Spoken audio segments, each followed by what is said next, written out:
आज से 66 मिलियन साल पहले इस धरती पर एक ऐसी दुनिया बसती थी जिसकी हम सिर्फ कल्पना कर सकते हैं। एक ऐसी दुनिया जिसे हम क्रिटेशियस पीरियड का आखिरी चैप्टर कहते हैं। ये इंसानों की दुनिया नहीं थी, ये थी देवताओं की दुनिया, जायंट्स की दुनिया, ये थी डायनासोर्स की दुनिया।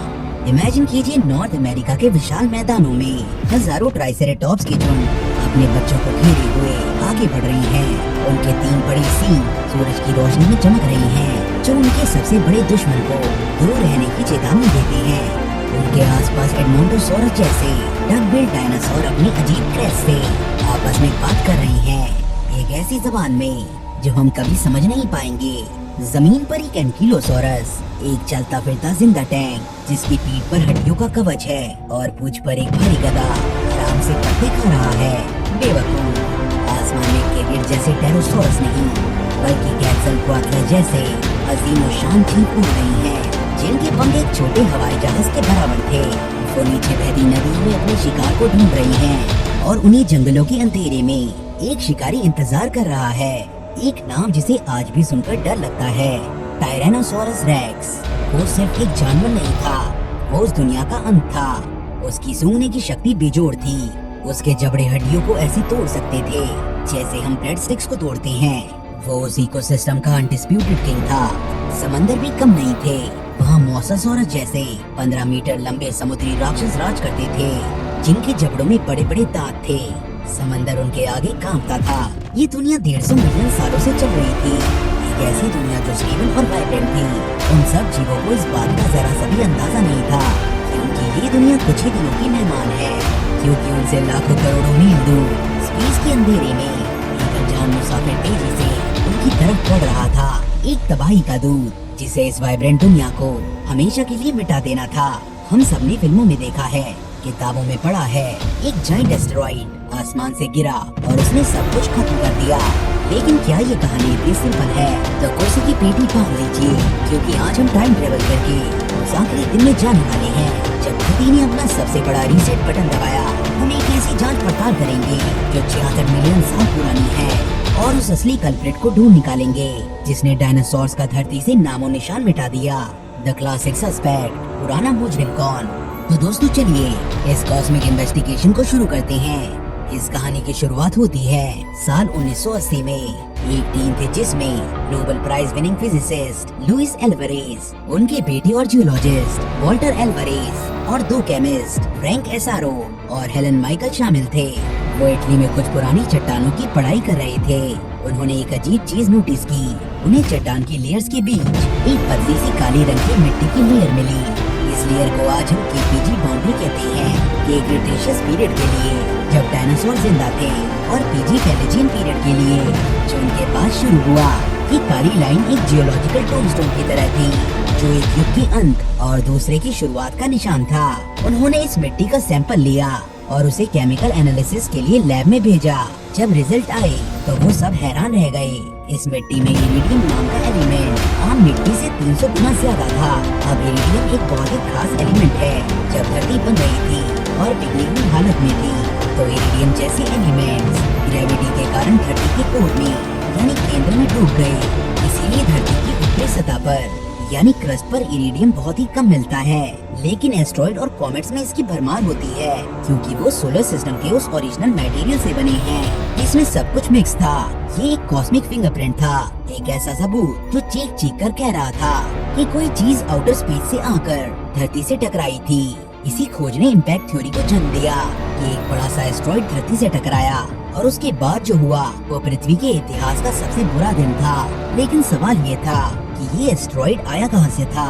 फॉर डिकेड्स हमारे कॉस्मिक डिटेक्टिव का सबसे बड़ा सस्पेक्ट था मेन एस्ट्रॉइड बेल्ट। ये मार्स और जुपिटर के बीच में लाखों करोड़ों चट्टानों का एक कॉस्मिक हाईवे है जहां अलग अलग साइज के पत्थर सूरज का चक्कर लगा रही है। साइंटिस्ट का मानना था कि इन्हीं चट्टानों में से कोई ये शायद किसी दूसरे पत्थर से टकराया या जुपिटर की ग्रेविटी से थोड़ा भटक कर धरती की तरफ आ गया होगा। ये थ्योरी काफी लॉजिकल थी और काफी टाइम तक भी चली, लेकिन इस थ्योरी के साथ एक प्रॉब्लम थी। जैसे जैसे वक्त गुजरा और हमने उस इम्पैक्ट साइट को ढूंढ निकाला, मैक्सिको के युक्तान पेनिनसुला के पास समुद्र के नीचे छिपा 150 किलोमीटर चौड़ा चिक्सेना क्रेटर, वहाँ से मिले सबूत इस एक्स क्लासिक सस्पेक्ट की कहानी से मेल नहीं खा रही थी। क्रेटर से निकाले गए कोर सैंपल्स की chemical composition main asteroid belt के आम पत्थरों से बिल्कुल अलग थी। ऐसा लग रहा था जैसे पुलिस ने गलत आदमी को पकड़ लिया है। केस में एक नए लीड की जरूरत थी और वो लीड छिपी थी उस पत्थर की असली पहचान में। तो अगर वो एस्ट्रॉइड बेल्ट का एस्ट्रॉइड नहीं था तो फिर वो कौन था? यहाँ से हमारी इन्वेस्टिगेशन एक नया और ज्यादा अंधेरा मोड़ लेती है। द न्यू एविडेंस, नए सबूत, नए मुजरिम। जब एक केस ठंडा पड़ जाता है तो डिटेक्टिव नए सुराग ढूंढते हैं। हमारे केस में नए सुराग मिले वो समुद्र के नीचे दबे चिक्सलग क्रेटर के दिल से। साइंटिस्ट ने समुद्र में एक ड्रिलिंग प्लेटफॉर्म लगाया और उस गड्ढे के अंदर जमीन के कई किलोमीटर नीचे तक ड्रिल किया। उन्होंने वहाँ से रॉक प्योर सैंपल्स निकाले जो एक तरह से उस दिन का टाइम कैप्सूल थे। उन्होंने उस 66 मिलियन साल पुरानी मिट्टी को फोरेंसिक लैब में डाला और उसकी केमिकल फिंगरप्रिंटिंग की और उन्हें जो मिला उसने सबको हैरान कर दिया। उन्हें पता चला कि ये एस्ट्रॉइड एक खास किस्म का था जिसे कार्बोनेशियस कॉन्ड्राइट कहते हैं। चलिए इस नाम को ढूंढते हैं। कॉन्ड्राइट का मतलब है कि इस पत्थर में छोटे छोटे गोल दाने थे जिनको कॉन्ड्रोइड्स कहते हैं। ये सोलर सिस्टम के बनने के बाद पिघले हुए डस्ट की बूंदें हैं और कार्बोनेशियस का मतलब है कि ये कार्बन रिच कंपाउंड जैसे कि एमिनो एसिड और यहाँ तक कि पानी से भरपूर था। ये ऐसे पत्थर होते हैं जो सोलर सिस्टम के शुरुआती दिनों में उस फ्रॉस्ट लाइन के आगे बने थे जहाँ इतनी ज्यादा ठंड थी कि पानी और दूसरे गैसेस बर्फ बनकर जम गए। अब इंटरेस्टिंग बात ये है कि carbonaceous chondrite main asteroid belt में बहुत कम पाए जाते हैं। वहाँ के लगभग 95% asteroid dry Rocky S type या एम टाइप होते हैं। कार्बोनेशियस कॉन्ड्राइट्स यानी सी टाइप एस्ट्रॉइड वहाँ एक माइनॉरिटी है। तो अचानक से इतना बड़ा 10 किलोमीटर का कार्बोनेशियस कॉन्ड्राइट कहाँ से आ गया? इसका जवाब मिला सोलर सिस्टम के एक ऐसे अंधेरे और ठंडे कोने में जहाँ सूरज की रोशनी भी ढंग से नहीं पहुँचती। एक ऐसी जगह जो जुपिटर के भी पार है। नया क्राइम सीन था हमारे सोलर सिस्टम का सबसे भारी इलाका जिसे हम ऑट क्लाउड कहते हैं। ऑट क्लाउड हमारे सोलर सिस्टम को घेरने वाला बर्फीले ऑब्जेक्ट्स का एक विशाल गोलाकार खोल है। ये इतना ज्यादा बड़ा है कि इसको पार करने में लाइट को भी 1 साल से ज्यादा का समय लग सकता है। यहाँ अरबों खरबों कॉमेट्स रहते हैं, बर्फ, पत्थर और धूल के गंदे गोले। और यहाँ के ऑब्जेक्ट्स केमिकल तौर पर कार्बोनेशियस कॉन्ड्राइट से बहुत मिलते जुलते हैं। नई थ्योरी ये कहती है कि डायनासोर्स का कातिल कोई आम एस्ट्रॉइड नहीं था बल्कि डीप स्पेस से आया एक लॉन्ग पीरियड कॉमेट था।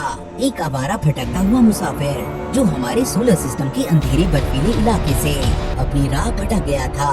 ये बिल्कुल एक हॉलीवुड थ्रिलर जैसा है जहाँ असली कातिल वो निकलता है जिस पर किसी को शक भी नहीं था। Jupiter, the cosmic godfather. अब आप सोच रहे होंगे कि आखिर इतनी दूर से और क्लाउड से कोई चीज धरती तक कैसे पहुंच सकती है। इस कहानी में एक और पावरफुल कैरेक्टर है जो अनजाने में इस जुर्म का सबसे बड़ा साथी बना। वो है हमारे सोलर सिस्टम का बिग ब्रदर, इस कहानी का कॉस्मिक गॉडफादर, ग्रहों का राजा जुपिटर। जुपिटर इतना बड़ा और मैसिव है कि उसकी ग्रेविटी एक कॉस्मिक स्लिंगशॉट की तरह काम करती है। ये सूरज के बाद हमारे सोलर सिस्टम की सबसे पावरफुल चीज है। ये अपनी ताकत से छोटी बड़ी चीजों को या तो सोलर सिस्टम से हमेशा के लिए बाहर फेंक देता है या फिर उन्हें अंदर की तरफ सूरज की तरफ धकेल देता है।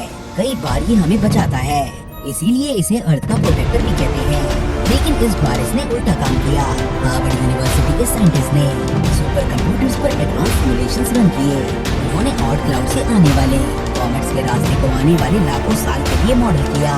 उन्होंने पाया कि जुपिटर की ग्रेविटी ही वो ट्रिगर थी। उनकी थ्योरी कुछ ऐसी है, एक विशाल long period comet Oort cloud से भटकता हुआ इनर सोलर सिस्टम की तरफ आया। जुपिटर के पास से गुजरते वक्त जुपिटर की जबरदस्त ग्रेविटी ने उसे पकड़कर उसके रास्ते को मोड़ दिया। अब ये कॉमेट एक नए खतरनाक रास्ते पर था जो उसे सूरज के बहुत ज्यादा करीब से ले जा रहा था। ऐसे कॉमेट्स को सन ग्रेजर्स कहते हैं। जब ये विशाल बर्फीला पहाड़ सूरज के इतने पास पहुंचा, तो सूरज की ग्रेविटी और गर्मी ने उस पर असर करना शुरू कर दिया। उसने उस कॉमेट को तोड़ना शुरू कर दिया।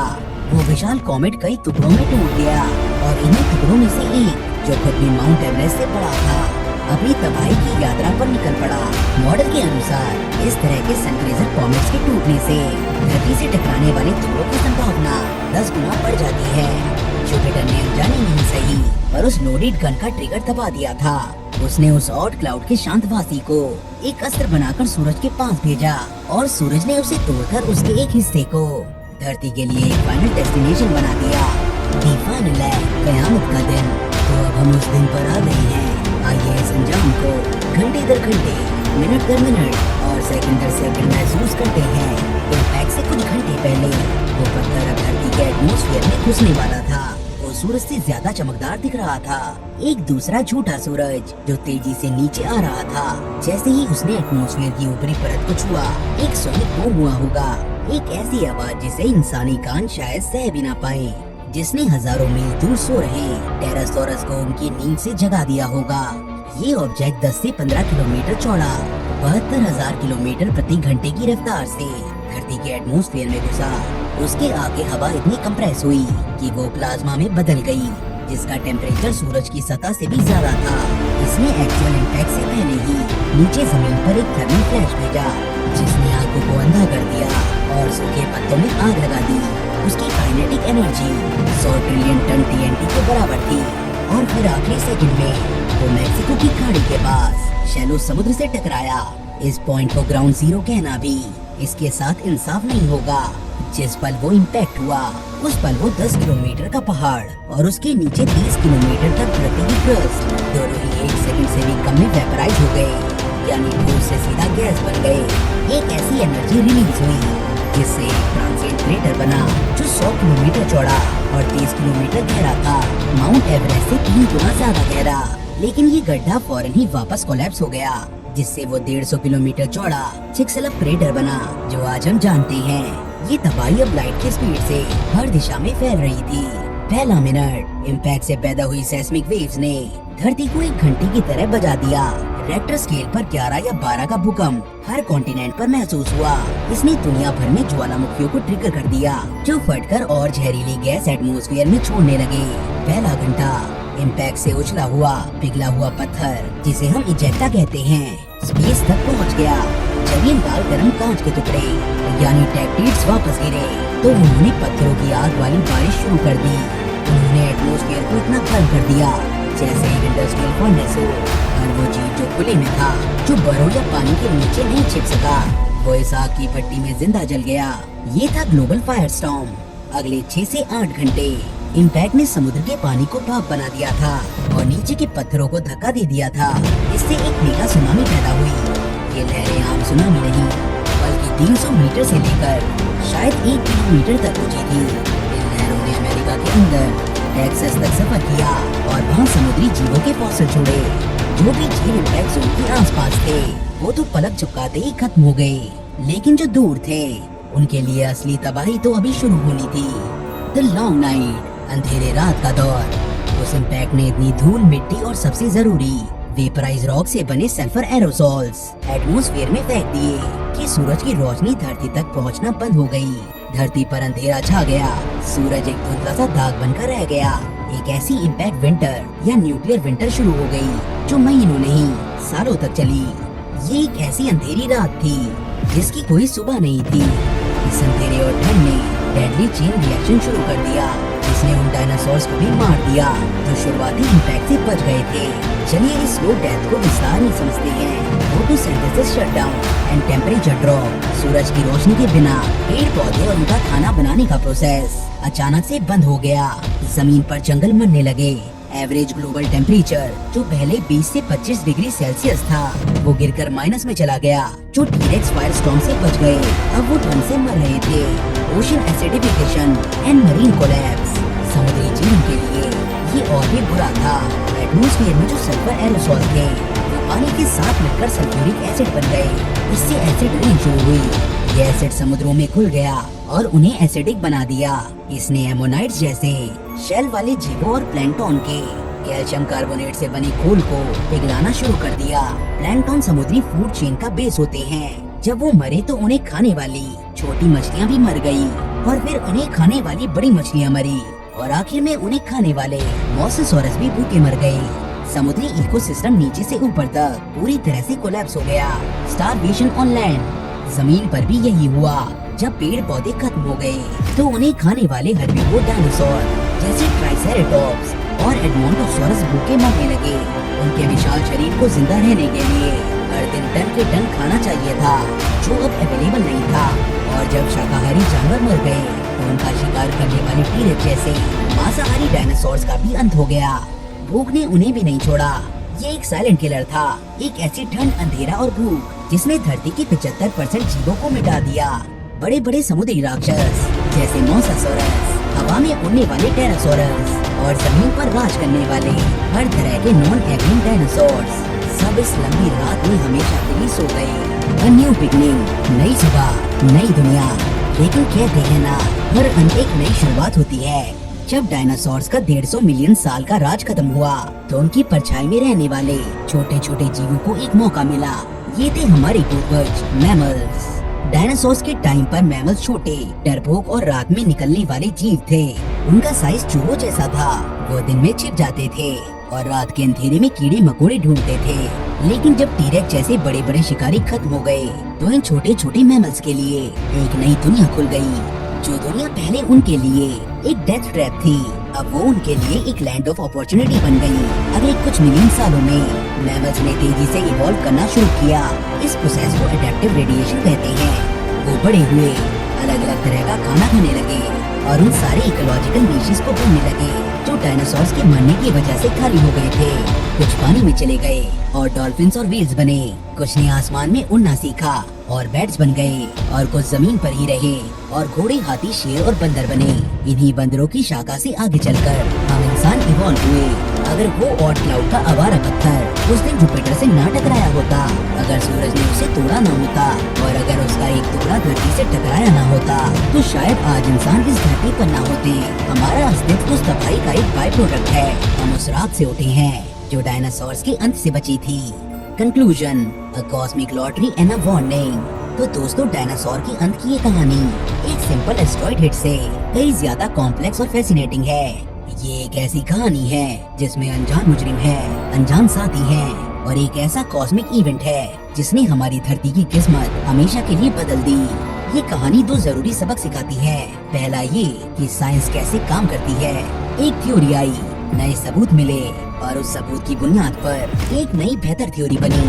साइंस कोई पत्थर की लकीर नहीं बल्कि सच की एक लगातार खोज है। और दूसरा सबक एक चेतावनी है। ये हमें याद दिलाती है कि हम इस ब्रह्मांड में कितने छोटे हैं।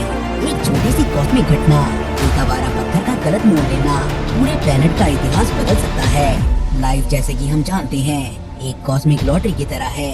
डायनासोर्स का टिकट एक्सपायर हो गया और हमारा लग गया।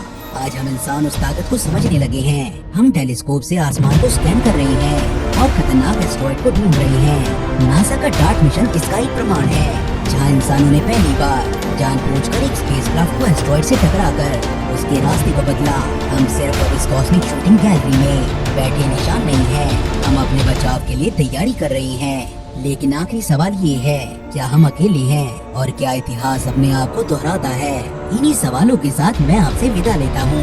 अगर आपको ये कॉस्मिक इन्वेस्टिगेशन पसंद आई तो इस वीडियो को लाइक करें, अपने दोस्तों के साथ शेयर करें और साथ ही साथ हमारे चैनल को सब्सक्राइब करना ना भूलें।